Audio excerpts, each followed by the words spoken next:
봄비가 갠 후의 축제장은 더욱 선명했습니다. 튤립 화단 사이로 난 길을 걷는데 문득 발끝에 떨어진 꽃잎 하나가 눈에 들어왔어요.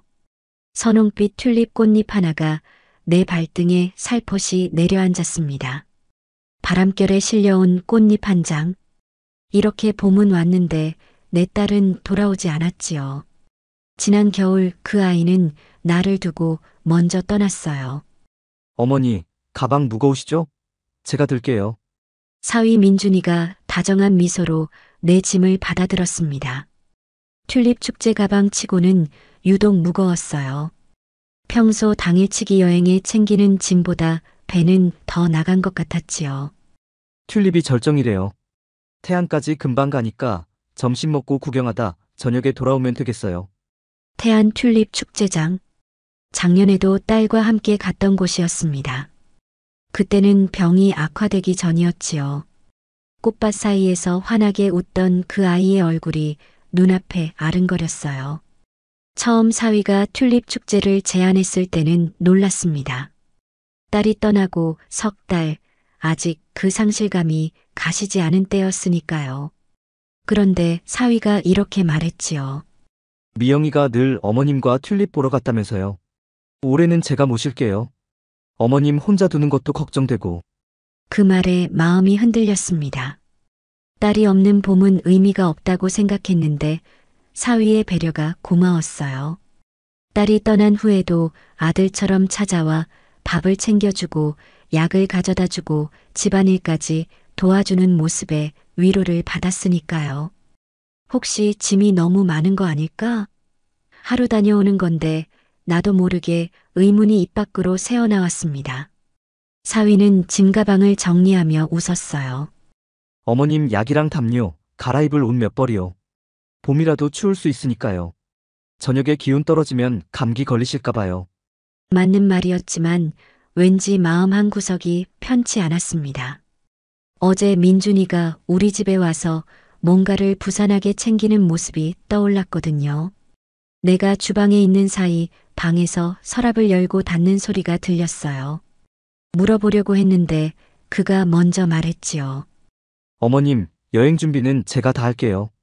어머님은 그냥 편하게 오시기만 하면 돼요. 비슷한 일이 또 있었습니다. 지난주 민준이가 내 도장 주머니를 찾더군요. 은행에서 필요하대요. 연금 관련해서 그렇게 말했어요.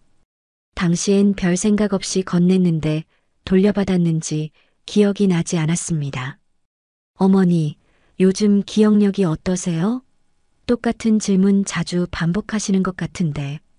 문득 사위가 던진 말이 생각났습니다. 처음엔 그냥 걱정해주는 마음으로 들었는데 요즘은 그런 질문이 잦아졌어요. 어디 아프세요? 약 드셨어요? 이거 기억나세요? 마치 내가 무언가를 잊어버리길 바라는 것 같은 느낌이 들 때도 있었지요. 어머니, 우리 매표소로 가요. 30분 후에 셔틀버스 들어와요. 사위의 말에 정신을 차리고 발걸음을 옮겼습니다. 사람들로 북적이는 터미널. 연휴를 맞아 여행객들이 많았지요. 어디선가 안내 방송이 흘러나왔습니다. 제가 물 한 병 사올게요. 어머님은 여기 앉아 계세요. 사위가 편의점 쪽으로 걸어가자 누군가 내 옆에 앉았습니다. 할머니, 혹시 지금 태안 튤립 축제 가시나요? 고개를 들자 축제 안내원 조끼를 입은 젊은 여성이 있었습니다. 낯선 얼굴이었지만 그 눈빛이 어딘가 익숙했어요. 네. 그런데요? 이 셔틀버스 타시면 안 됩니다. 갑작스러운 말에 당황했습니다. 그녀는 주변을 살피더니 목소리를 낮췄어요. 제 말을 믿으셔야 해요. 정말 위험합니다. 무슨 말씀이세요? 저는 그냥 튤립 구경 가는 건데. 5번 승차장으로 오세요. 제가 기다리고 있을게요. 그녀는 작은 쪽지를 내 손에 몰래 쥐어주었습니다. 그리고는 일어나 걸어가기 시작했지요. 나는 쪽지를 펼쳐보았습니다. 미영이가 부탁했습니다. 어머님을 꼭 지켜달라고. 미영이, 내 딸의 이름이었습니다. 손이 덜덜 떨렸어요. 숨이 가빠지며 세상이 빙글빙글 돌았습니다. 멀리서 사위가 돌아오는 모습이 보였어요. 어떻게 해야 할까? 딸의 이름이 적힌 쪽지, 낯선 안내원의 경고, 그리고 내 마음속에서 자라나는 불안감. 모든 것이 한순간에 뒤섞였습니다. 어머니, 물이에요. 곧 셔틀버스 들어와요. 사위가 돌아와 웃으며 물병을 건넸습니다. 그의 미소가 오늘따라 어딘가 다르게 보였어요. 그동안 아들처럼 믿었던 사람인데 내가 너무 의심이 많은 걸까? 아니면 정말 뭔가 잘못된 걸까? 쪽지를 꼭 쥔 내 손이 땀으로 젖었습니다. 시계는 오전 10시 15분을 가리키고 있었습니다. 셔틀버스는 10분 후면 들어옵니다. 화장실 좀 다녀올게. 떨리는 목소리로 말하고 자리에서 일어났습니다. 사위는 짐을 내려놓으며 걱정스러운 표정을 지었어요. 제가 모셔다 드릴까요? 버스가 곧 들어오는데. 아니, 괜찮아. 저기 바로 보이잖아. 내 손은 여전히 쪽지를 꼭 쥐고 있었습니다. 미영이. 내 딸의 이름. 그 이름을 적은 사람은 누구일까요? 화장실 방향으로 걸어가는 척하며 사위의 시선이 다른 곳을 향하자 재빨리 방향을 틀었습니다.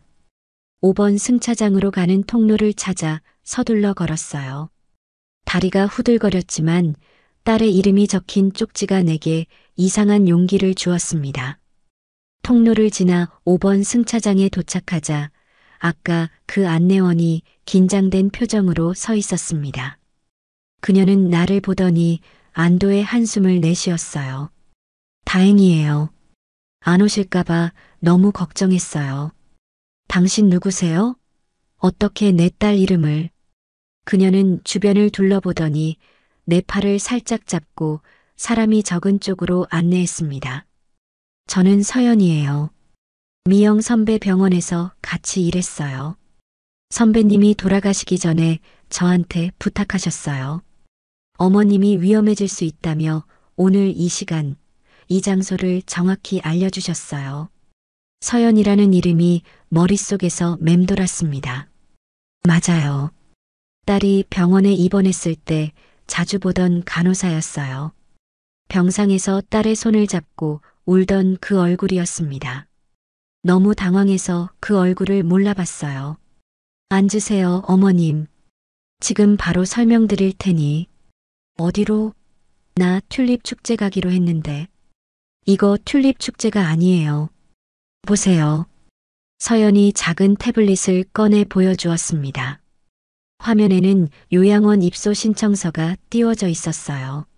내 이름과 주민번호가 이미 입력되어 있었고 체험 입소 정규 전환 예정이란 문구와 함께 사위의 이름으로 된 보호자 서명이 있었습니다. 이게 무슨... 숨이 턱 막혔습니다. 가슴이 조여오는 듯 했어요.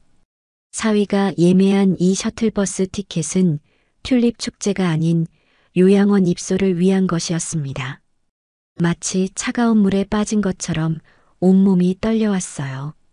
사위분이 어머님을 요양원에 모시려고 계획하고 있어요. 오늘 튤립 축제가 아니라 그쪽으로 데려가시려는 거예요. 믿기 힘든 말이었습니다. 내 사위가, 내가 가장 믿었던 사람이. 그럴 리가. 민준이는 그렇게 착한 아이인데. 서연은 안타까운 눈빛으로 말했습니다. 어머님, 저도 믿기 힘들었어요. 하지만 선배님이 병실에서 마지막으로 저에게 한 말씀이. 그녀는 잠시 말을 멈추고 숨을 고르더니 조용히 이어갔어요. 서연아, 내가 죽으면 엄마가 위험해질 거야. 사위가 엄마 재산을 탐낼 수 있어. 그러니까 꼭 지켜줘. 그렇게 말씀하셨어요. 제가 이혼하고 힘들어서 그만 살고 싶었을 때 선배가 3년이나 저를 돌봐줬어요. 이제 제가 은혜를 갚을 차례예요. 그 순간 멀리서 사위의 목소리가 들렸습니다. 어머니 어디 계세요? 버스 들어왔어요. 서연의 얼굴이 긴장으로 굳었습니다. 우리는 둘 다 몸을 낮추었어요. 지금 바로 가야 해요. 제 차가 터미널 앞에 있어요. 근데 내 집은 다 사위가. 괜찮아요. 필요한 건 다 제가 준비해 놨어요. 딸이 미리 준비했다니 가슴이 아팠습니다. 얼마나 걱정했으면 자기가 죽은 뒤의 일까지 준비해 놓았을까요? 내 소중한 딸이. 서연의 안내로 서둘러 터미널 출구로 향했습니다. 뒤에서 발소리가 점점 가까워지는 것 같았어요. 심장이 터질 듯이 뛰었습니다. 서연은 내 팔을 부축하며 속도를 높였어요. 조금만 더 가면 돼요. 저기 출구예요. 밖으로 나오자마자 찬 봄바람이 얼굴을 때렸습니다. 서연은 근처에 주차된 작은 차로 나를 재촉했어요. 차에 올라타자마자 그녀는 급히 시동을 걸었습니다. 어머니, 거기 서세요. 100m 후로 사위가 터미널 출구로 달려나오는 모습이 보였습니다. 그의 표정이 이전에 본 적 없는 얼굴로 일그러져 있었어요. 그 순간 서연이 엑셀을 밟았고 차는 빠르게 움직이기 시작했습니다. 어머님, 안전벨트 매세요. 떨리는 손으로 안전벨트를 매며 뒤돌아보았습니다. 사위는 길 한가운데 서서 우리 차를 쫓아오려 했지만 이내 작아져 보이지 않게 되었어요. 그제야 긴장이 풀렸는지 눈물이 왈칵 쏟아졌습니다. 무섭다기보다는 배신감이 컸어요. 딸이 떠난 후 의지했던 사람이 내게 이런 일을 꾸몄다니. 서연은 운전에 집중하면서도 가끔 걱정스러운 눈빛으로 나를 살폈습니다. 괜찮으세요? 놀라셨죠? 말없이 고개를 끄덕였습니다. 아직도 현실감이 없었어요. 내가 지금 무슨 일을 겪고 있는 건지. 어디로 가는 거예요? 일단 제 집이요. 거기서 좀 쉬시면서 이야기 나눠요. 지금은 어머님 안전이 최우선이니까요. 창 밖으로 스쳐 지나가는 풍경이 낯설었습니다. 딸과 함께 튤립 보러 갔어야 할 봄날. 나는 지금 낯선 차를 타고 도망치고 있었어요. 그것도 내 사위로부터 말입니다. 차가 한적한 동네로 들어섰습니다. 작은 아파트 단지 앞에 멈췄어요. 여기서 잠시 쉬어요. 안전한 곳이에요. 서연의 집은 작지만 아늑했습니다. 소박한 2층 오피스텔이었어요. 현관에 들어서자 벽에 걸린 사진이 눈에 들어왔습니다. 병원 직원들 단체 사진 속에 내 딸과 서연이 나란히 웃고 있었어요. 앉으세요, 어머님. 따뜻한 차 드릴게요. 소파에 앉으니 긴장이 풀렸는지 온몸에 힘이 빠졌습니다.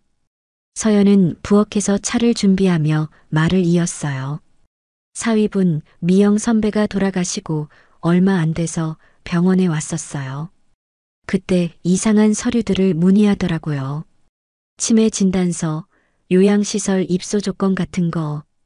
차를 들고 와 내 앞에 내려놓으며 서연이 말했습니다. 처음엔 그냥 어머님 걱정해서 그러시나 했는데 선배님이 돌아가실 때 당부한 말도 있었고 며칠 전 선배님 생전에 쓰시던 메일 계정으로 알림이 왔어요. 사위분 명의로 요양원 예약이 완료됐다고. 핸드폰을 꺼내 화면을 보여주었습니다. 내 이름으로 된 입소 확인 메일이었어요. 어떻게 이런 일이. 서연은 소파 옆 선반에서 파일철을 꺼냈습니다. 그래서 더 제가 조사한 내용이에요. 사위분이 어머님 명의로 여러 서류에 서명하신 흔적이 있어요. 부동산 관련 서류, 보험금 청구. 이것 봐요. 떨리는 손으로 서류를 펼쳤습니다. 내 도장이 찍힌 양도 계약서, 통장 거래 내역, 요양원 계약서. 모두 최근 몇 달 사이에 작성된 것들이었어요. 이런 걸 어떻게 알았어요? 미영 선배가 돌아가시기 전에 저한테 비상 연락망을 만들어 놓으셨어요. 선배님 이메일, 금융 알림, 그리고 사위분 감시할 방법까지. 마치 추리소설에서나 들을 법한 이야기였습니다. 내 딸이 자기 남편이 이런 일을 꾸밀 거라고 예상했다니. 그때 서연의 휴대폰이 요란하게 울렸습니다. 화면을 보더니 얼굴이 굳었어요. 사위분이에요. 벌써 세 번째 전화예요. 차에 탈 때 제 얼굴을 봤나 봐요. 서연은 전화를 스피커폰으로 받았습니다. 여보세요? 서연 씨죠? 어머님 거기 있을 거 알아요. 지금 당장 모시고 병원으로 와주세요. 어머님 치매 증상이 심해지셔서 위험해요. 엉뚱한 사람 따라가시면 안 되는데. 사위의 목소리는 걱정스럽게 들렸지만 어딘가 공허했습니다. 거짓말처럼 느껴졌어요. 민준 씨, 저 서연이에요. 미영 선배 후배잖아요. 어머님은 지금 안전하게 계세요. 치매 같은 거 없으세요. 뭐라고요? 서연 씨가 어떻게? 아니, 그게 중요한 게 아니라 어머님 상태가 심각하세요. 경찰에 신고할 거예요. 노인 유괴죄로. 서연은 침착하게 대답했습니다. 신고하세요. 그럼 저도 어머님 명의 위조 서류들 다 가지고 신고할게요. 보험금 사기, 부동산 편취, 요양원 입소 허위 신청까지. 전화 너머로 잠시 침묵이 흘렀습니다. 그리고 사위의 목소리가 완전히 달라졌어요. 뭐야? 당신 누구야? 어떻게 그런 걸? 미영 선배가 모든 걸 예상하고 준비해 두셨어요. 어머님을 평생 지켜온 딸이니까요. 전화가 갑자기 끊겼습니다. 방 안에 무거운 정적이 내려앉았어요. 이제 어떻게 되는 거죠? 내 떨리는 물음에 서연은 조용히 대답했습니다. 걱정 마세요. 우리한테는 어머님 딸이 남겨준 무기가 있어요. 그녀는 책상 서랍에서 오래된 화분 하나를 꺼냈습니다. 미영이가 항상 자기 책상에 두고 가꾸던 그 미니 화분이었어요. 이 안에 선배님이 준비해둔 증거가 있어요. 이제 차근차근 알아갈 시간이에요. 서연의 작은 거실에 앉아 딸의 화분을 바라보고 있었습니다. 창문 너머로 햇살이 비치는데 참 이상한 일이었지요. 오늘 튤립 축제를 가기로 했던 날, 내가 이렇게 낯선 집에서 도망자처럼 숨어 있다니요. 어머님, 이거 좀 드세요. 서연이 따뜻한 국과 밥을 내왔습니다. 아침부터 긴장한 탓에 속이 쓰렸지만 정성이 담긴 음식이 고마웠어요. 한 숟가락 입에 넣으니 달달한 맛이 나더군요. 된장찌개인데 미영 선배 레시피예요. 선배님이 병원 야근할 때 자주 해주셨거든요. 목이 메었습니다. 미영이가 여기에 흔적을 남겼다는 게 느껴지는 순간이었어요. 딸이 떠났지만 이렇게 또 다른 형태로 나를 보살피고 있다는 생각이 들었지요. 그런데 화분에 뭐가 들었다고 했죠? 서연은 테이블 위에 놓인 오래된 화분을 손으로 가리켰습니다. 작은 라벤더가 심어진 딸이 늘 책상에 두고 가꾸던 그것이었어요. 이거요? 미영 선배가 병원에서 항상 가꾸던 거예요. 마지막에 저한테 주셨어요. 엄마 위험해지면 이거 꼭 전해주라고. 서연은 화분 밑면을 돌리더니 작은 드라이버로 뭔가를 풀기 시작했습니다. 나는 놀란 눈으로 지켜봤어요. 그러자 화분 바닥이 분리되며 작은 공간이 드러났습니다. 이게 뭐예요? 선배님이 남기신 거예요. 봐보세요. 화분 밑 공간에는 작은 USB와 종이 쪽지, 그리고 낡은 열쇠 하나가 들어 있었습니다. 종이 쪽지에는 딸의 글씨로 메모가 적혀 있었어요. 엄마, 이 USB를 꼭 확인해 봐요. 민준이가 뭔가 이상해졌어요. 내가 없으면 엄마 신병과 재산이 위험할 거예요. 엄마를 소중히 여긴다는 말 믿지 마세요. 손이 떨렸습니다. 딸이 얼마나 걱정했으면 이런 비밀 메시지까지 남겼을까요? 게다가 자기 남편을 의심하는 내용이라니. 가슴이 무너지는 듯 했어요. 언제 이런 걸 준비한 거죠? 병세가 악화되기 시작했을 때부터였어요. 처음엔 사소한 의심이었대요. 민준 씨가 병원비 영수증을 자꾸 확인하고 집 서류를 뒤지는 모습을 보셨다고. 그러다 한 번은 선배님 명의 통장을 선배님 모르게 확인하는 걸 발견하셨대요. 서연은 노트북을 켜서 USB를 연결했습니다. 화면에는 여러 폴더가 나타났어요. 엄마에게 증거, 법적 대응, 미래 계획. 이런 식으로 정리되어 있었지요. 이건 다 미영이가 만든 거예요? 네. 선배님이 마지막 몇 달 동안 모으신 자료들이에요. 민준 씨가 몰래 진행하던 모든 일의 증거가 여기 있어요. 증거 폴더를 열자 수많은 사진과 문서가 나왔습니다. 사위가 내 도장을 몰래 사용하는 사진, 은행에서 뭔가를 처리하는 모습, 요양원 관계자와 만나는 장면, 모두 몰래 찍은 듯 했어요. 미영이가 자기 남편을 미행했다는 거예요? 네. 힘들었겠지만 어머님을 지키기 위해서요. 병원에 입원한 후에도 전화로 다른 친구들에게 부탁해서 계속 증거를 모았어요. 화면에는 더 많은 자료가 있었습니다. 내 집 주소로 온 은행 편지들, 보험계약 변경 통지서, 사위 명의로 변경 신청된 재산 관련 서류 등 충격적인 내용이었어요. 특히 이거요. 서연이 가리킨 서류에는 요양원 입소에 필요한 재산 신탁 관련 내용이 있었습니다. 어머님 재산을 모두 사위 명의로 관리하게 하는 내용이에요. 여기 보세요. 이미 어머님 도장이 찍혀 있어요. 정말 내 도장이 찍혀 있었습니다. 하지만 난 그런 서류에 도장을 찍은 적이 없었어요. 이건 위조예요. 네. 민준 씨가 어머님 도장을 복제했을 가능성이 높아요. 선배님이 그걸 눈치채셨던 거죠. 소파에 등을 기대며 깊은 한숨이 나왔습니다. 단순한 배신감을 넘어 정체성까지 부정당한 느낌이었어요. 내 이름, 내 도장, 내 의사와 상관없이 누군가가 내 인생을 대신 결정하려 했다니. 엄마에게 폴더에는 영상 파일 하나가 있었습니다. 서연이 조심스레 물었어요. 이건 선배님이 남기신 영상이에요. 보실래요? 고개를 끄덕였습니다. 영상이 시작되자 병상에 누운 미영이의 모습이 나타났어요. 얼굴은 창백했지만 목소리는 또렷했습니다.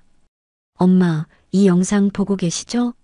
제가 없는 세상이라면 죄송해요. 더 오래 엄마 곁에 있고 싶었는데. 눈물이 왈칵 쏟아졌습니다. 몇 달 전에 떠난 딸이 지금 내게 말을 걸고 있었어요. 엄마, 중요한 얘기가 있어요. 민준이. 처음엔 정말 좋은 사람이었어요. 그런데 제가 아프면서부터 뭔가 달라졌어요. 자꾸 엄마 통장이나 집 문서를 물어보고, 한 번은 제가 잠든 줄 알고 보험금 상담하는 전화를 하더라고요. 딸은 잠시 숨을 고르더니 계속 말했습니다. 혹시 내가 없으면 민준이가 엄마를 요양원 같은 데 보내려고 할 거예요. 그러고는 엄마 재산을 가로챌 거고요.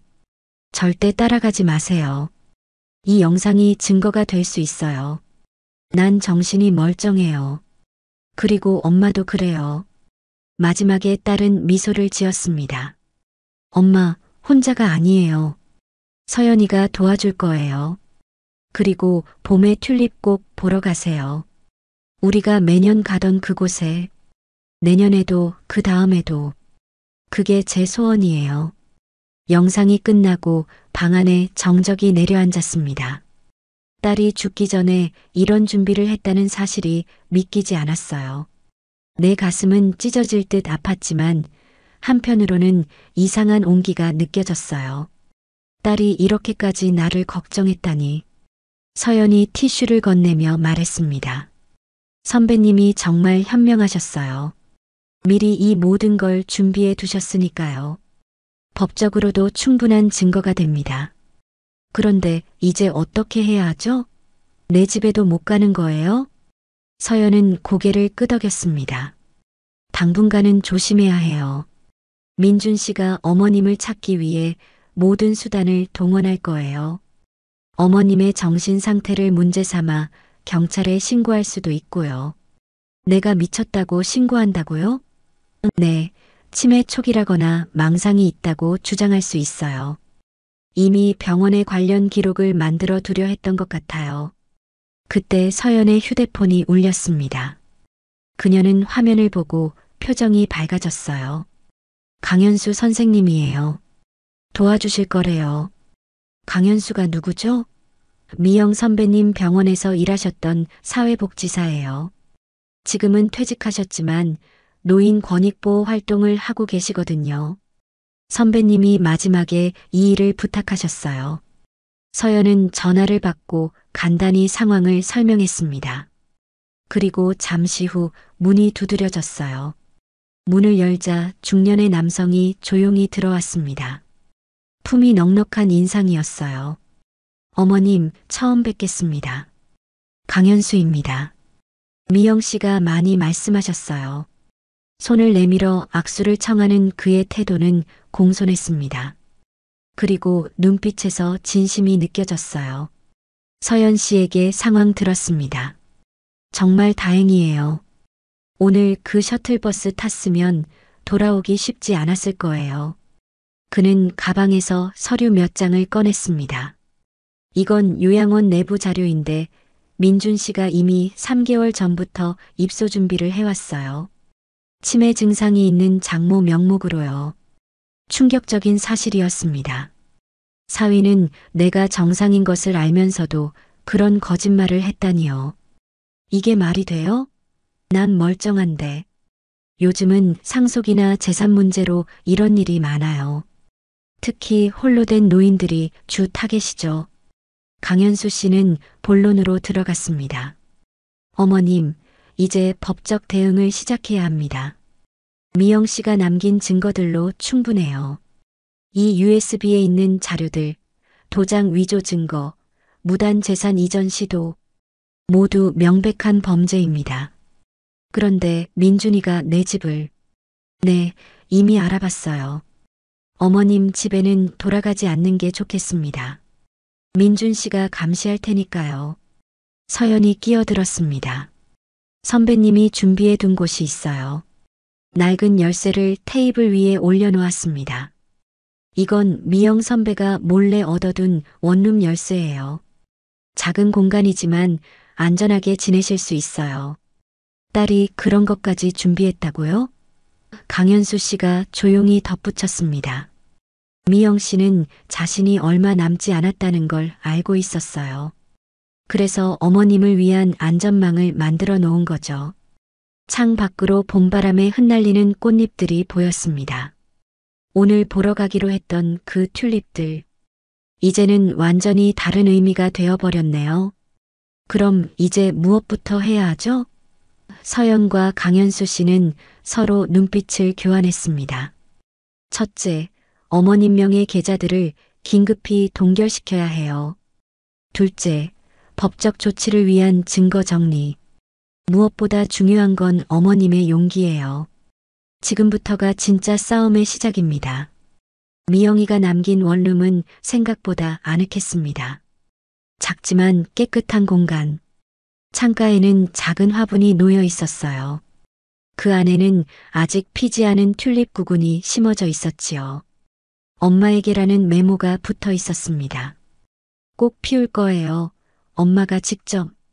서연의 말에 코끝이 찡했어요. 딸이 이렇게까지 준비했다는 게 믿기지 않았습니다. 죽음을 앞두고도 나를 위한 안전한 공간, 새 삶을, 심지어 튤립까지 준비해 놓았다니.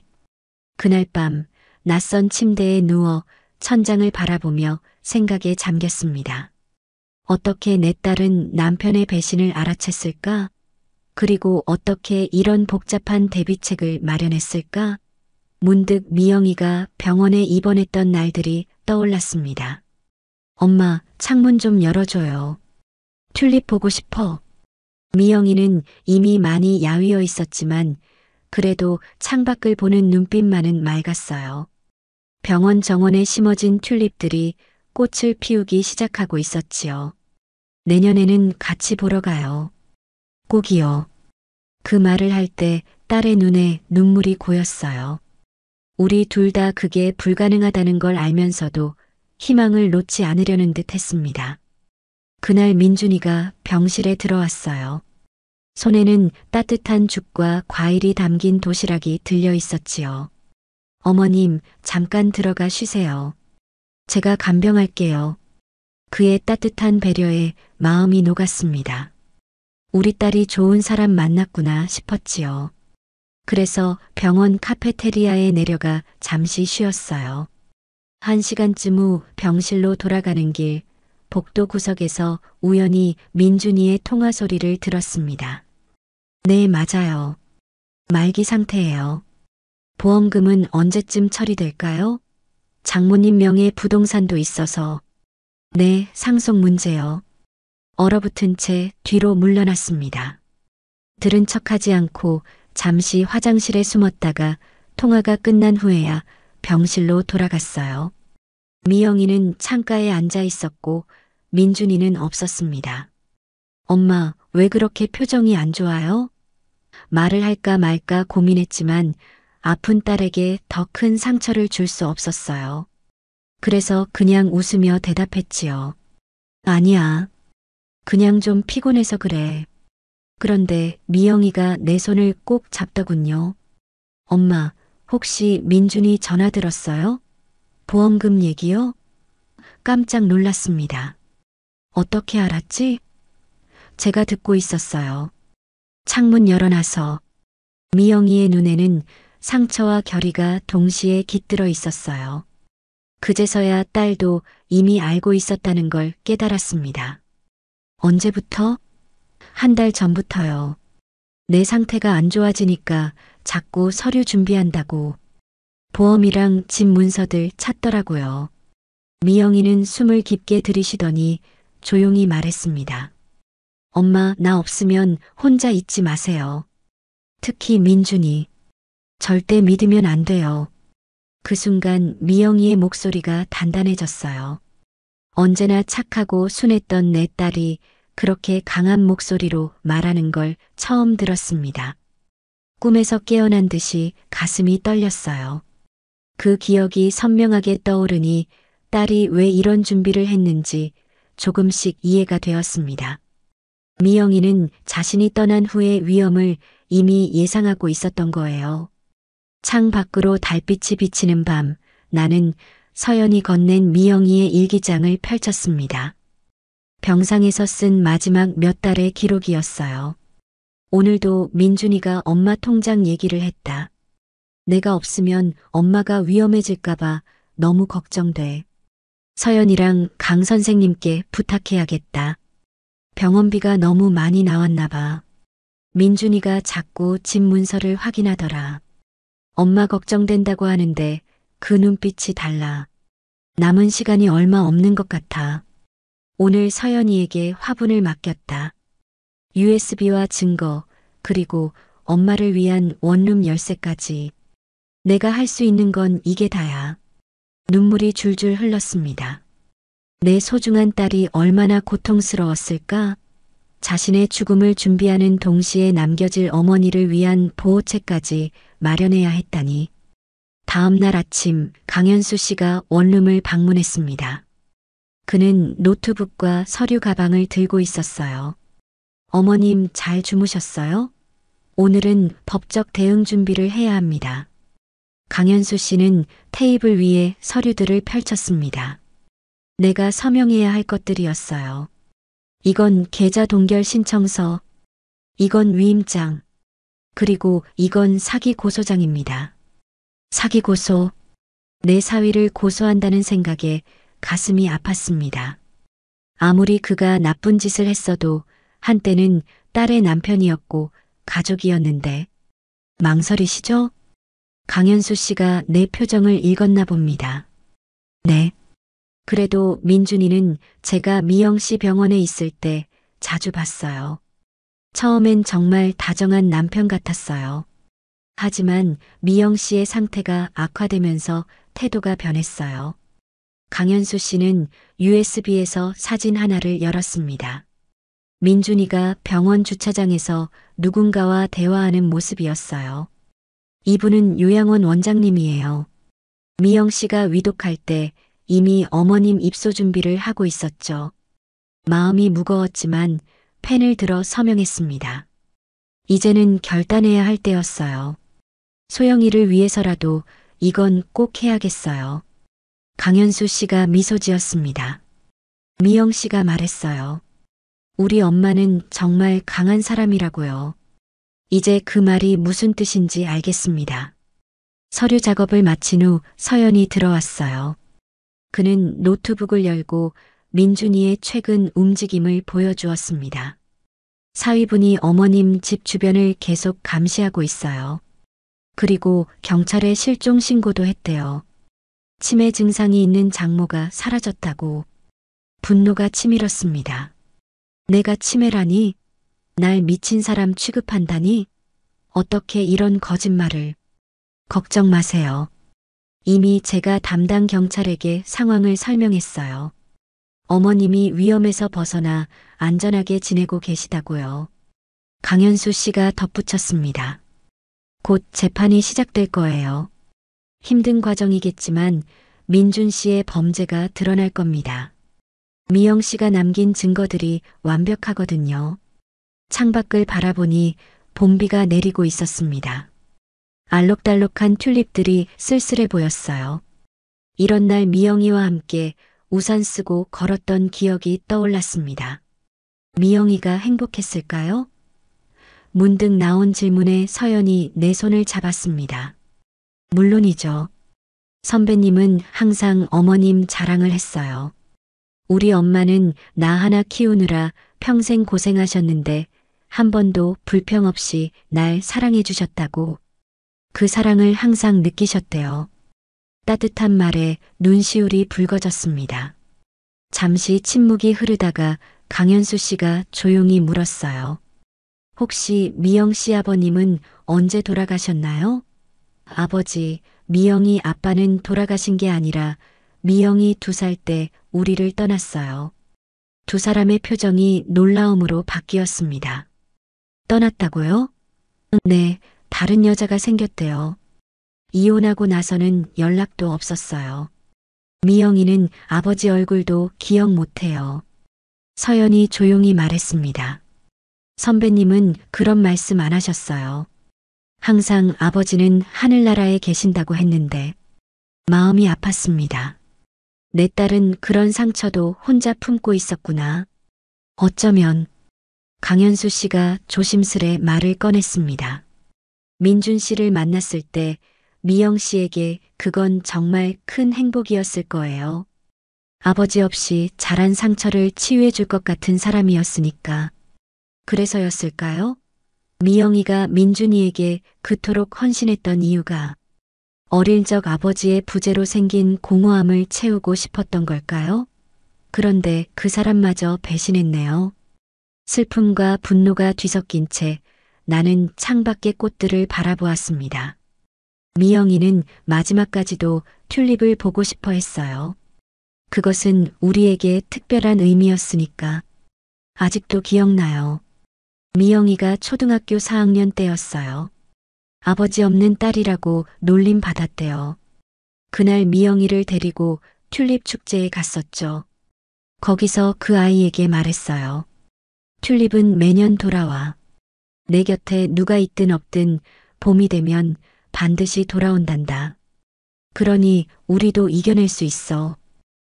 눈물이 뺨을 타고 흘렀습니다. 그 후로 튤립은 우리의 약속이 되었어요. 어떤 일이 있어도 봄이 오면 함께 꽃을 보러 가자고. 서영과 강현수 씨도 눈시울을 붉혔습니다. 그들은 내 딸을 알았고 그 약속의 의미를 이해했을 테니까요. 어머님, 강현수 씨가 조용히 말했습니다. 미영 씨의 마지막 소원 꼭 이루어 드려야겠네요. 이 싸움에서 이겨서 다음 봄에는 안전하게 튤립을 보실 수 있도록. 그래요. 이제 나는 싸워야 합니다. 내 딸이 그토록 지키려 했던 것을 위해, 내 삶의 존엄성을 위해, 그리고 우리의 약속을 지키기 위해. 할머니, 저희가 찾던 김미영 씨 어머니 맞으시죠? 며칠 뒤 낯선 두 남자의 목소리가 현관문 너머로 들렸습니다. 강현수 씨가 경고했던 대로 나는 절대 문을 열어주지 않았습니다. 누구세요? 문을 열지 않은 채 물었습니다. 경찰입니다. 잠시 문 좀 열어주시겠어요? 문 앞에 설치된 작은 도어폰 화면을 통해 보니 그들이 경찰 신분증처럼 보이는 것을 들고 있었습니다. 하지만 화면이 작고 흐릿해 자세히 확인하기는 어려웠어요. 장모님 찾으러 왔습니다.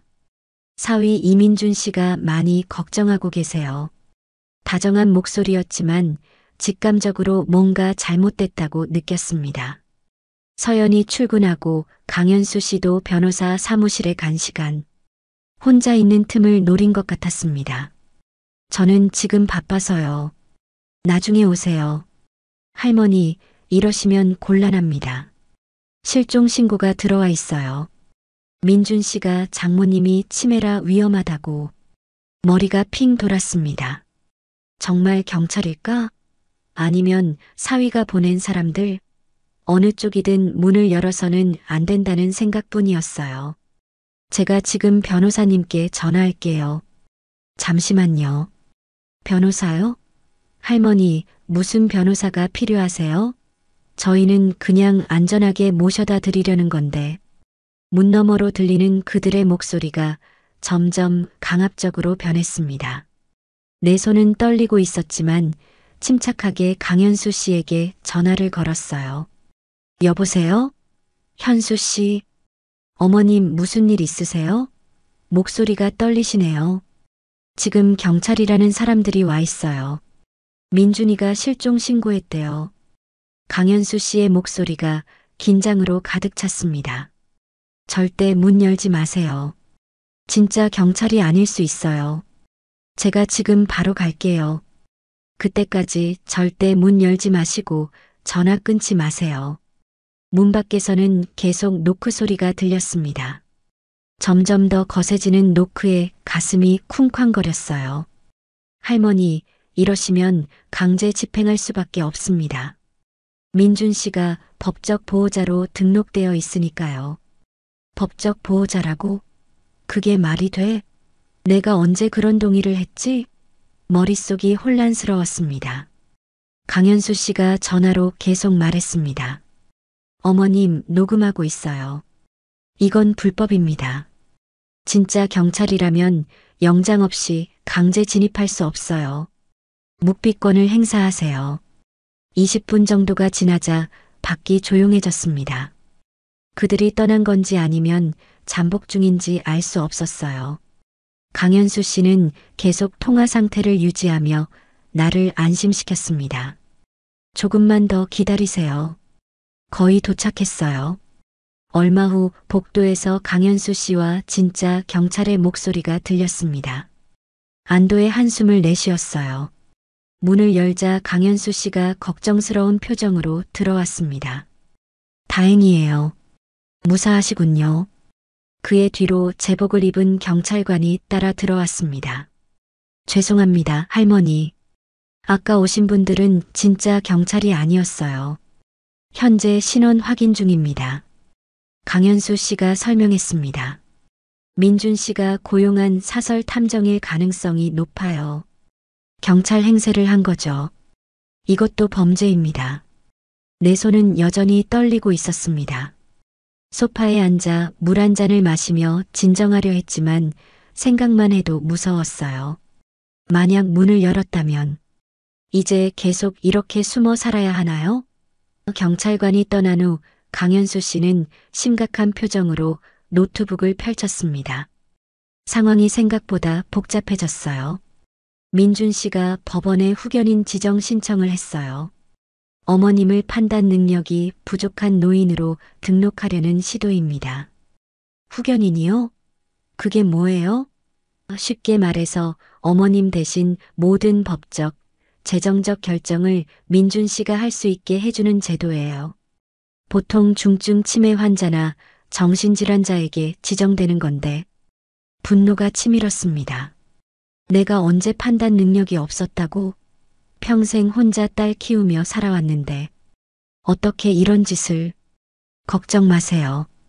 이미 저희가 준비한 증거들이 있어요. 정신과 의사의 진단서도 준비했고요. 어머님은 완전히 건강하시다는 증명이 가능합니다. 그래도 마음이 무거웠습니다. 이제 법정에서 싸워야 한다니. 내 인생에서 한 번도 상상해 보지 않은 일이었어요. 그런데 증거는 충분한가요? 강현수 씨가 고개를 끄덕였습니다. 미영 씨가 준비해둔 증거들이 결정적이에요. 하지만 한 가지 더 필요한 게 있습니다. 그는 내 앞에 녹음기를 놓았어요. 어머님의 증언이 필요해요. 민준 씨와의 관계, 최근 어떤 일들이 있었는지, 그가 어떻게 어머님을 속이려 했는지, 모든 걸 기록해야 합니다. 목이 메었습니다. 사위에 대한 이야기를 하는 것은 딸의 선택을 부정하는 것 같아 가슴 아팠어요. 하지만 이제는 내 존엄을 지키기 위해 싸워야 했습니다. 알겠어요. 시작하죠. 1시간 넘게 모든 이야기를 털어놓았습니다. 처음 민준이를 만났을 때부터 딸이 아프기 시작한 후 그의 변화, 터미널에서 벌어진 일까지 모든 기억을 하나하나 되살렸어요. 녹음을 마치고 강현수 씨가 물었습니다. 혹시 민준 씨가 미영 씨 생전에 이상한 말을 한 적 없었나요? 재산이나 집에 관해서요. 생각해보니 한 가지 기억이 떠올랐어요. 미영이가 떠나고 한 달쯤 됐을 때였어요. 민준이가 갑자기 장모님, 혹시 집을 제 명의로 옮기는 건 어떨까요? 세금 때문에라고 했었어요. 강현수 씨의 눈이 빛났습니다. 그 말을 어떻게 거절하셨어요? 그땐 별 생각 없이 아직은 괜찮아. 나중에 생각해 보자고 했죠. 그땐 그런 걸 신경 쓸 여유가 없었으니까요. 그 대화를 목격한 사람이 있었나요? 그 순간 기억이 번쩍 났습니다. 병원 간호사가 약 가지고 들어오다가 그 말을 들었어요. 민준이가 좀 당황했었죠. 강현수 씨가 미소 지었습니다. 완벽해요. 그 간호사를 찾을 수 있으면 좋겠네요. 그때 서연이 급하게 들어왔습니다. 얼굴이 하얗게 질려 있었어요. 큰일 났어요. 민준 씨가 어머님 계좌를 비웠어요. 아직 동결 처리가 완료되기 전에. 심장이 내려앉는 기분이었습니다. 평생 모아온 돈이 순간 정적이 흘렀어요. 얼마나? 3천만 원 정도요. 어머님, 주거래 통장에 있던 돈이요? 강현수 씨가 내 손을 잡아주었습니다. 괜찮아요. 이것도 증거가 됩니다. 더 명백한 범죄 증거죠. 하지만 마음이 무너졌습니다. 노후를 위해 평생 한 푼, 두 푼 모아온 돈이었으니까요. 이제 어떻게 살아요? 서연이 내 옆에 앉아 어깨를 감싸 안았습니다. 미영 선배가 그것도 대비하셨어요. 그녀는 가방에서 통장 하나를 꺼냈어요. 이건 어머님 명의로 된 옛날 통장이에요. 선배님이 몰래 챙겨두셨대요. 주거래 은행이 아닌 다른 은행이고 은행 지점을 집에서 멀리 옮기면서 몇 년 쓰지 않으셨다고 하더라고요. 통장과 도장은 선배님이 제게 맡겨두셨어요. 민준 씨는 이 계좌의 존재를 모르고 있을 거예요. 통장을 펼쳐보니 2천만 원이 있었습니다. 미영이가 이런 것까지 준비해뒀다니. 눈물이 왈칵 쏟아졌어요. 우리 딸이 어떻게 이런 생각을 다 했지? 미영 선배가 말씀하셨어요. 아플 때부터 사위가 이상하게 변했다고. 그래서 엄마를 위한 비상금을 따로 마련해 두신 거예요. 저한테 통장을 맡기실 때 절대 사위에게 알리지 말라고 신신당부하셨어요. 강현수 씨는 조용히 말했습니다. 미영 씨는 정말 대단한 분이셨어요. 병마와 싸우면서도 이런 세부적인 계획까지 세우셨으니. 창 밖으로 하늘을 바라보았습니다. 미영아, 내가 이렇게까지 날 지키려 했다니. 내 곁에 있었을 때 더 많이 사랑해주지 못해 미안하구나. 그날 밤 강현수 씨와 서연이 함께 저녁을 먹었습니다. 작은 원룸 테이블에 모인 세 사람. 어색하지만 따뜻한 시간이었어요. 내일이면 재판 준비가 끝나요. 모든 증거가 준비됐고 변호사도 만반의 준비를 마쳤어요. 강현수 씨의 말에 고개를 끄덕였습니다. 그동안 얼마나 많은 도움을 받았는지, 내가 평생 해준 것보다 더 많은 걸 받은 기분이었어요. 어떻게 감사해야 할지 모르겠네요. 두 분이. 서연이 웃으며 말했습니다. 선배님한테 받은 사랑을 조금이나마 돌려드리는 거예요. 선배님은 저희한테도 가족 같은 분이셨으니까요. 그래도 이렇게 위험을 감수하면서까지. 강현수 씨가 진지한 표정으로 말했습니다. 어머님, 이건 그냥 단순한 도움이 아니에요. 우리 사회의 문제를 바로잡는 일이기도 해요. 노인분들이 자신의 의지와 상관없이 재산을 빼앗기고 자유를 제한당하는 일이 너무 많거든요. 그의 말에 생각이 깊어졌습니다. 내가 겪은 일이 나만의 문제가 아니었던 거군요. 다른 노인들도 비슷한 상황에 처할 수 있다는 생각에 마음이 무거워졌어요. 이 일이 끝나면 다른 사람들도 도울 수 있을까요? 내 질문에 강현수 씨와 서연의 눈이 반짝였습니다. 물론이죠. 어머님 사례가 선례가 될 수 있어요. 그리고 원하신다면 함께 노인 권익 보호 활동을 해보는 것도 좋을 것 같아요. 처음으로 미래에 대한 희망이 생겼습니다. 이 고통이, 이 싸움이 의미 있게 느껴졌어요. 그렇게 해서 내 경험이 다른 사람들에게 도움이 된다면. 잠들기 전 창가에 놓인 작은 튤립 화분을 바라보았습니다. 아직 꽃은 피지 않았지만 새싹이 움트기 시작했어요. 미영아, 엄마가 꼭 이길게. 그리고 내가 심어둔 이 튤립처럼 다시 한번 꽃을 피울 거야. 너와의 약속 꼭 지킬게. 내일 드디어 법정에 설 날이었습니다. 생애 처음으로 내 목소리를 크게 낼 시간이 온 거지요. 법원 복도에 선 채 다리가 떨렸습니다. 60이 넘은 나이에 법정에 서다니. 상상도 못했던 일이지요. 서연이 내 팔짱을 살며시 잡아주었습니다. 괜찮으세요, 어머님? 물 한 잔 드릴까요? 고개를 저었습니다. 목이 마른 게 아니라 분노해서 가슴이 떨리는 거였으니까요. 오늘 그놈을 만나게 될 거라는 생각에. 딸의 남편이자 내게 아들 같았던 사람. 그 배신의 얼굴을 직접 마주해야 한다는 것이 두려웠습니다. 변호사가 다가와 마지막 설명을 해주었습니다. 어머님, 긴장하지 마세요. 질문에는 짧고 명확하게 대답하시면 됩니다. 감정적으로 되지 마시고요. 쉽지 않을 것 같았어요. 하지만 미영이를 생각하며 힘을 내기로 했습니다. 딸이 남겨준 증거들, 그 모든 준비가 오늘을 위한 것이었으니까요. 법정문이 열리고 안으로 들어섰습니다. 작은 공간이었지만 엄숙한 분위기가 압박감을 주었어요. 그리고 맞은편에 민준이가 앉아 있었습니다. 눈이 마주쳤습니다. 한순간 그의 눈에서 당혹감이 스쳤어요. 아마 내가 여기까지 올 거라고는 생각 못했나 봅니다. 곧 그의 표정은 다시 단정하고 진지한 모습으로 바뀌었지요. 재판이 시작되었습니다. 민준 측 변호사가 먼저 발언했어요. 장모님은 최근 치매 초기 증상을 보이셨고 혼자 계시기 위험하다고 판단했습니다.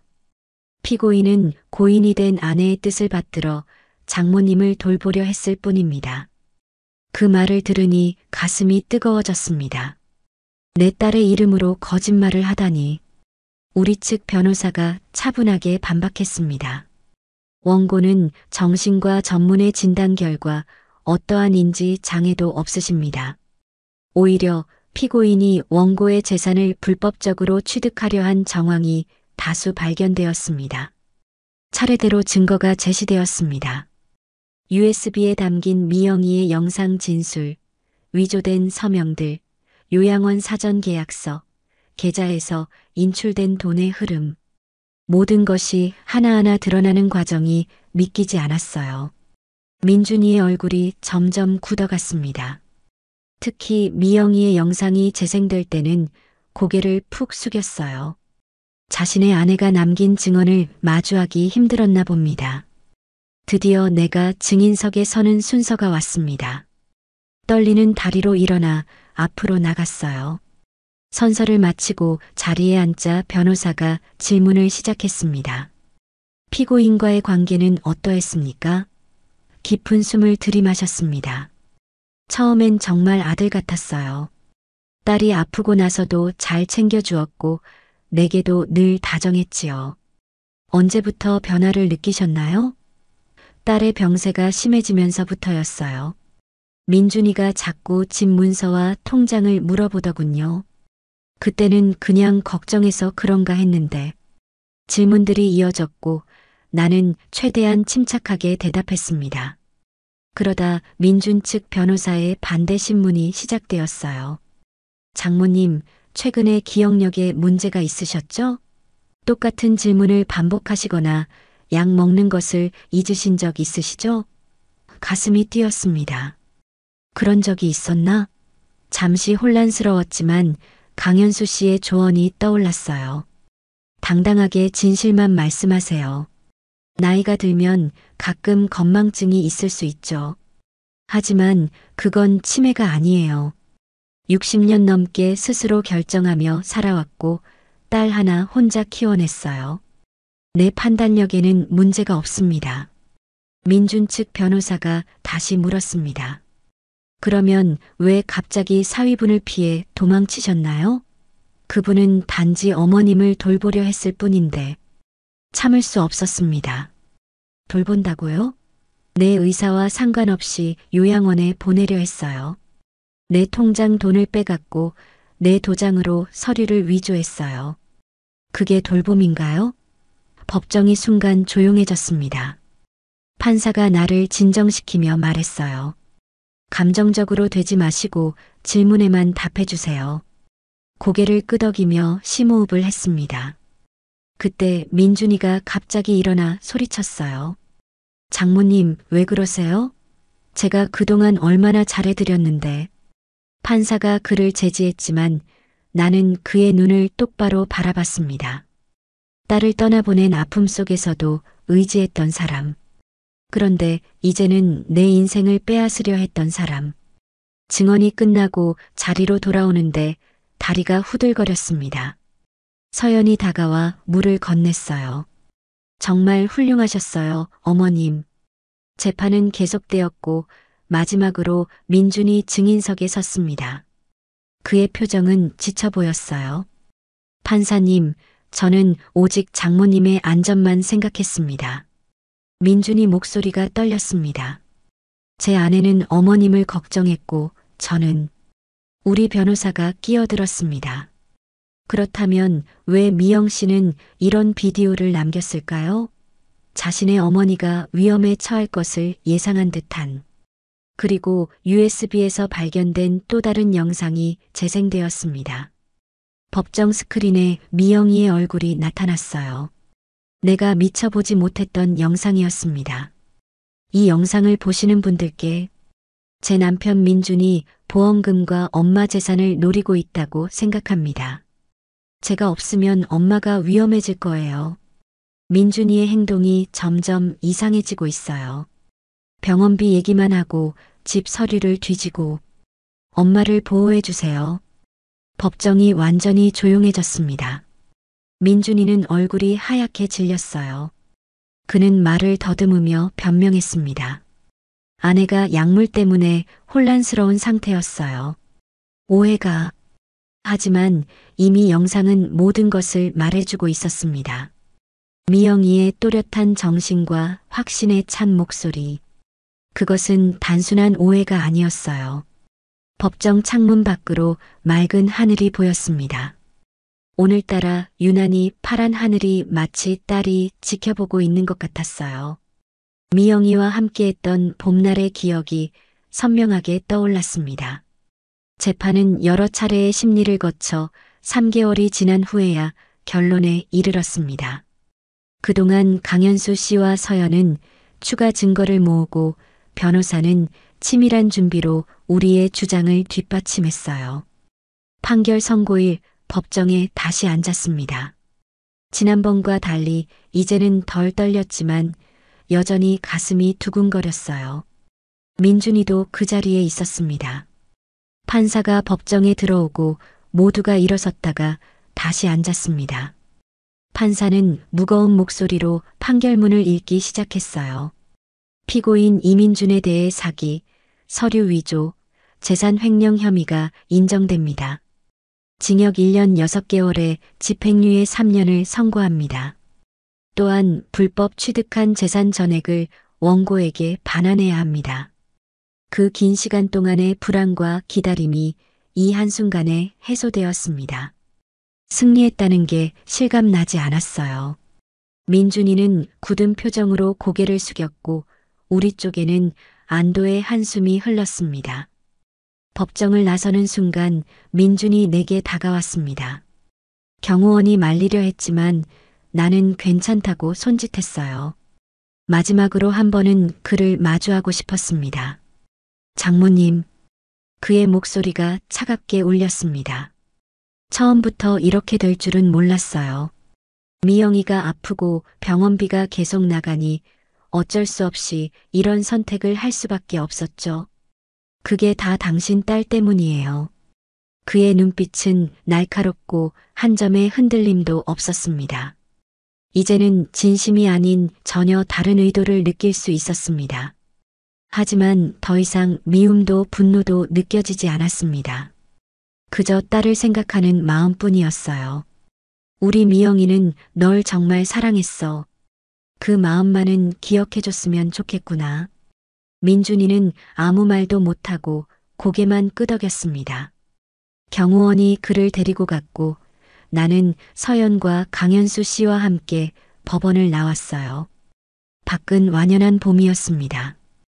햇살이 따스하게 내리쬐는 거리를 걸으며 마음속 무거운 짐을 내려놓는 기분이었어요. 승리했다는 기쁨보다는 이제 모든 것이 끝났다는 안도감이 컸습니다. 서연이 조심스레 물었습니다. 어머님 괜찮으세요? 응, 괜찮아. 이제 정말 괜찮아질 것 같아. 강현수 씨가 벤치를 가리켰습니다. 잠시 쉬었다 가실까요? 오늘 정말 힘드셨을 텐데. 작은 공원 벤치에 앉아 세 사람은 잠시 말없이 주변을 바라보았습니다.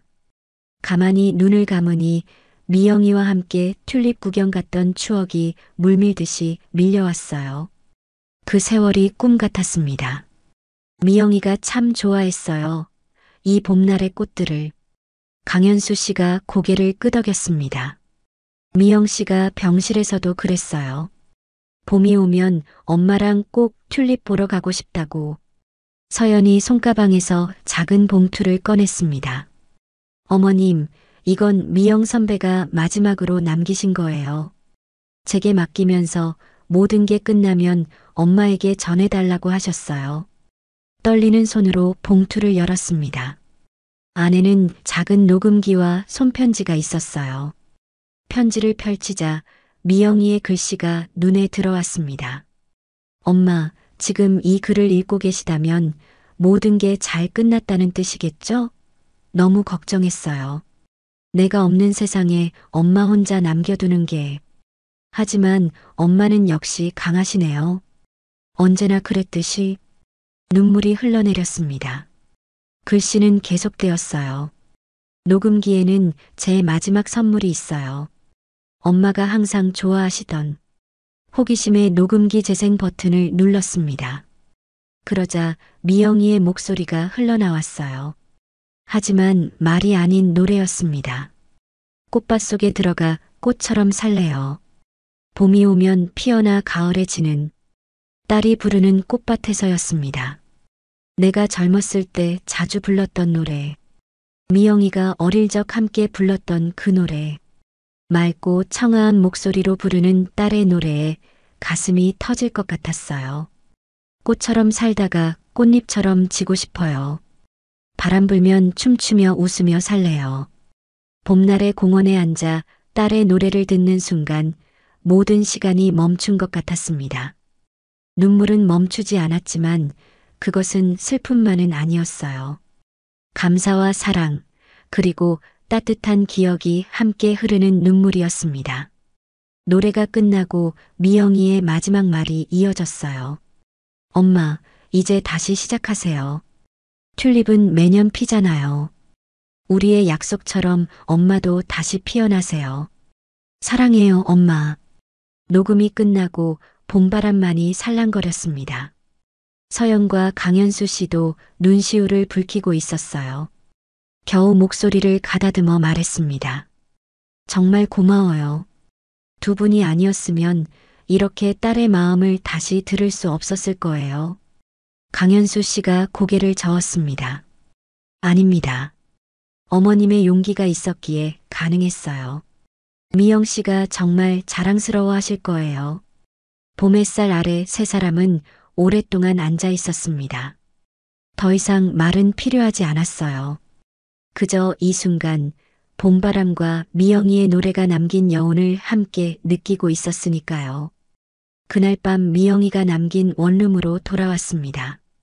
창가에 작은 튤립 화분을 어루만지며 생각했어요. 미영아, 엄마가 약속할게. 이제 다시 피어날게.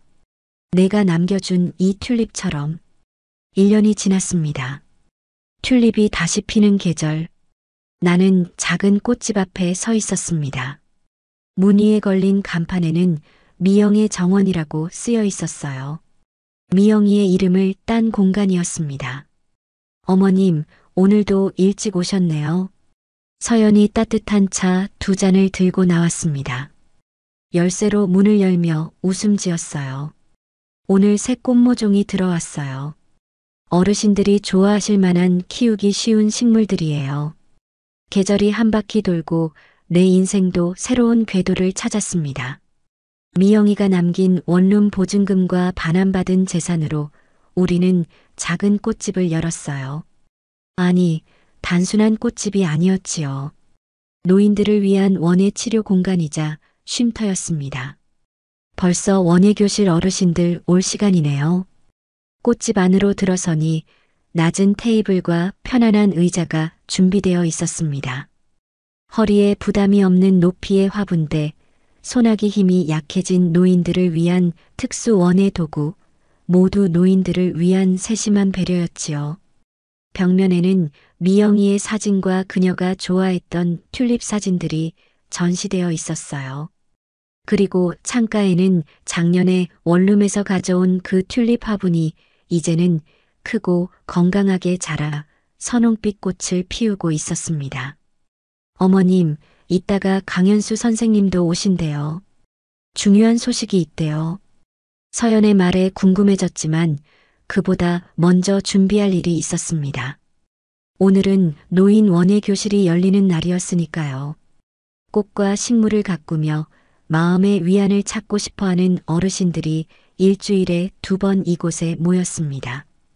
첫 번째로 도착한 분은 팔순의 김할머니였습니다. 지팡이를 짚고 들어오시는 모습이 힘겨워 보였지만 눈빛만은 초롱초롱했어요. 선생님, 오늘은 뭘 심어요?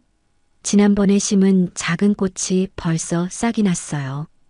꽃집에서는 내가 원예 선생님이었습니다. 평생 자식들 키우느라 취미 생활을 즐길 시간이 없었던 사람들에게 식물 가꾸기를 알려주는 역할이었지요. 내가 무슨 선생님이냐며 처음엔 망설였지만 강현수 씨가 그랬어요.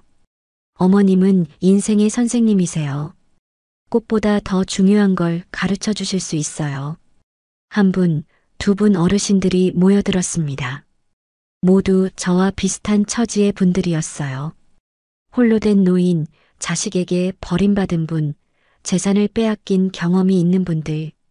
우리는 서로의 아픔을 나누며 위로가 되어 주었습니다. 오늘은 튤립 구근을 나눠 심는 법을 배워볼까요? 한 뿌리에서 여러 생명이 시작되는 방법이죠. 수업이 한창일 때 강현수 씨가 도착했습니다. 그는 조용히 뒤편에 앉아 수업이 끝나기를 기다렸어요. 1시간 수업이 끝나고 어르신들이 하나둘 돌아가신 후에야 강현수 씨가 다가왔습니다. 어머님, 좋은 소식이 있습니다. 그는 서류 봉투를 꺼냈어요. 노인 권익 보호를 위한 새 법안이 통과됐어요. 어머님 사례가 중요한 선례가 되었습니다. 지난 1년간 우리는 단순히 내 문제를 해결하는데 그치지 않고 비슷한 상황에 처한 노인들을 돕기 위한 활동을 해왔어요. 강현수 씨의 도움으로 노인 자기결정권 보호 모임을 만들었고 여러 사례를 수집해 정책 제안도 했지요. 정말요? 그럼 앞으로는 다른 노인분들이 저처럼 고생하지 않아도 되는 건가요? 네. 이제 노인의 재산권과 거주 결정권을 보호하는 장치가 더 강화됩니다. 어머님처럼 속임수에 넘어가거나 강제 입소되는 일이 줄어들 거예요. 가슴이 뭉클했습니다. 내 고통이 다른 이들에게 도움이 된다니. 미영이도 이걸 알면 기뻐했을 거예요. 강현수 씨, 서연이. 정말 고마워요. 두 분이 아니었으면 이런 일은 꿈도 못 꿨을 거예요. 서연이 내 손을 꼭 잡았습니다. 아니에요, 어머님. 저희가 더 배우고 있어요. 어머님의 용기가 저희에게도 힘이 되거든요. 강현수 씨가 조용히 덧붙였습니다. 이번 주 토요일에 튤립 축제가 있어요. 함께 가실래요? 미영 씨가 늘 가고 싶어 하던 그 공원이에요. 매년 봄 딸과 함께 가던 그 장소. 작년에는 민준이와 함께 가려다 그런 일이 벌어졌지요. 하지만 이제는 달랐습니다. 새로운 가족, 새로운 시작과 함께 할 수 있었으니까요. 그래요. 가요. 미영이도 그걸 원할 거예요. 토요일, 우리는 미영이가 좋아했던 공원으로 향했습니다. 봄날의 햇살이 따뜻하게 내리쬐는 날이었어요. 공원 입구에 도착하니 놀랍게도 꽃집에서 만난 어르신들이 모여 있었습니다. 선생님, 우리도 같이 가요. 김할머니가 반갑게 손을 흔들었습니다. 원예 교실 어르신들이 모두 나오셨네요. 서연과 강현수 씨가 미리 계획한 일이었나 봅니다. 우리 일행은 천천히 튤립밭을 걸었습니다. 형형색색의 튤립들이 춤추듯 흔들리는 풍경은 매번 봐도 새로웠어요. 걸음이 느린 어르신들 덕분에 평소보다 더 천천히 꽃을 감상할 수 있었지요. 미영이가 어릴 때 항상 이 꽃밭에서 사진 찍었어요. 내 말에 서연이 카메라를 꺼냈습니다. 그럼 오늘도 사진 찍어요. 다 같이요. 튤립밭 한가운데서 우리 모두 모여 사진을 찍었습니다. 8명의 노인과 서연, 강현수 씨, 그리고 나. 낯선 조합이지만 따뜻한 새 가족이었어요. 사진을 찍고 나서 준비해 온 도시락을 펼쳤습니다. 각자 조금씩 가져온 음식들이 모여 풍성한 식탁이 되었지요. 나는 미영이가 좋아했던 유부초밥을 만들어 왔어요. 이거 미영이가 어릴 때 소풍 갈 때마다 해달라고 했던 거예요. 음식을 나누며 자연스레 이야기가 오갔습니다. 어르신들은 각자의 인생 이야기를 풀어놓았고 서로의 아픔과 기쁨에 공감했어요. 나는 미영이와의 추억을, 강현수 씨는 자신의 어머니 이야기를, 서연은 병원에서 만난 환자들의 사연을 나눴지요. 식사를 마치고 잠시 혼자 시간을 갖고 싶어 조금 떨어진 벤치에 앉았습니다. 튤립이 바람에 흔들리는 풍경을 바라보며 미영이를 떠올렸어요. 미영아, 엄마 여기 있어. 약속 지켰지? 바람이 살랑 불어와 튤립들이 고개를 끄덕이는 듯했고 그것은 마치 딸의 대답처럼 느껴졌습니다. 오늘 이야기 어떠셨나요? 마음에 드셨다면 좋아요와 구독, 알림 설정 잊지 마세요. 여러분의 따뜻한 한마디 댓글이 다음 이야기를 쓰는 큰 힘이 됩니다. 항상 건강하시고 행복하세요.